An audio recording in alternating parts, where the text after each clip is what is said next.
আসসালামু আলাইকুম রহমতুল্লাহ।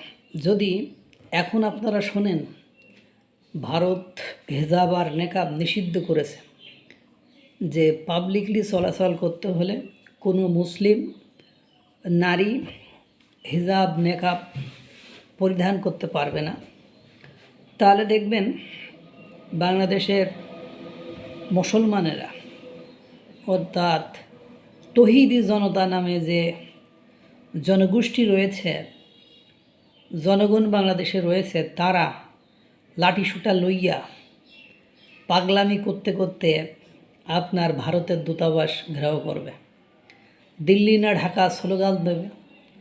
মোদি অমিত শাহ নরেন্দ্র মোদি, অমিত শাহ, জয়শঙ্কর এবং দীনেশ ত্রিবেদী এদের কুশপুত্তলিকা হয়তোবা দূতাবাসের সামনে যে দাহ করা হবে।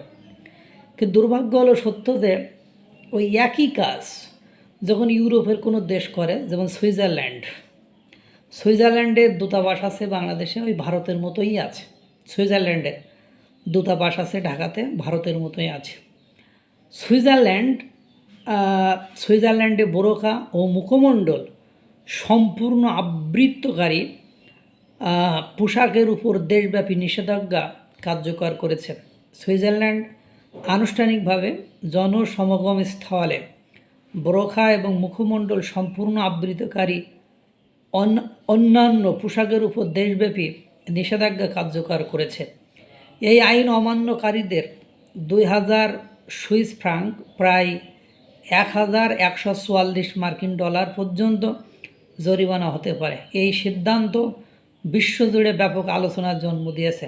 সমর্থকদের মতে এই পদক্ষেপ জননিরাপত্তা ও সামাজিক সংহতি জোরদার করে এবং সহজে শনাক্তকরণে সহায়তা করে।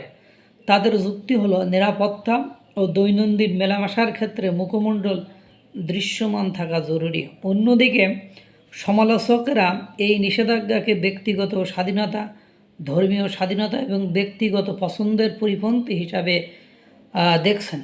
তাদের সতর্কবার্তা হল, এই সংখ্যালঘু সম্প্রদায়ের উপর অসম প্রভাব ফেলতে পারে এবং অন্তর্ভুক্তিমূলক সমাজ ব্যবস্থা নিয়ে উদ্বেগের সৃষ্টি করতে পারে। এরপরে এই পদক্ষেপটি বিশ্বজুড়ে একটি বৃহত্তর আলোচনার সূত্রপাত করেছে। গণতান্ত্রিক রাষ্ট্রগুলো জননিরাপত্তা, ধর্মনিরপেক্ষ মূল্যবোধ, সাংস্কৃতিক পরিস্থিতি এবং ব্যক্তিগত অধিকারের মধ্যে কোথায় সীমারেখা নির্ধারণ করবে। এখন এই আইন কি জননিরাপত্তা জোরদার করে নাকি ব্যক্তিগত স্বাধীনতাকে সংকুচিত করে? অনুগ্রহ করে শ্রদ্ধাপূর্ণভাবে আপনার মতামত জানাবেন। ব্যক্তিগতভাবে বলতে হয় যে ওই যে ভাতার শুধু তার দুর্বল বইয়ের সাথেই সবাল আর কি, বিষয়টা এরকম হয়ে গিয়েছে।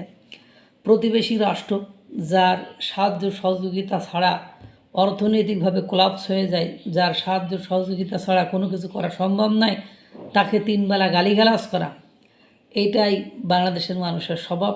দেখেন, কিছুদিন আগে আমরা জাপানের ইতিহাস দেখালাম যে কীভাবে মসজিদ ভাঙা হচ্ছে, কীভাবে কি করা হচ্ছে। চীনের উইঘুরের অবস্থা আপনারা জানেন, আমেরিকার অবস্থা জানেন, প্রকাশ্যে কোরআন শরীফ পোড়ায়, লাঠিগত মারে এবং মুসলমানদের উপর নির্যাতন করে। অথচ দুর্ভাগ্য হলো সত্য যে পৃথিবীর ওই ইউরোপের কোনো দেশের দূতাবাসের সামনে, আমেরিকার দূতাবাসের সামনে এ তৌহিদি জনতা যায় না। শুধু ভারত হলেই তখন কি মুসলমানিত্ব, একেবারে নুনু কাটা আগা কাটা মুসলমানিত্ব তখন দেখা যায়।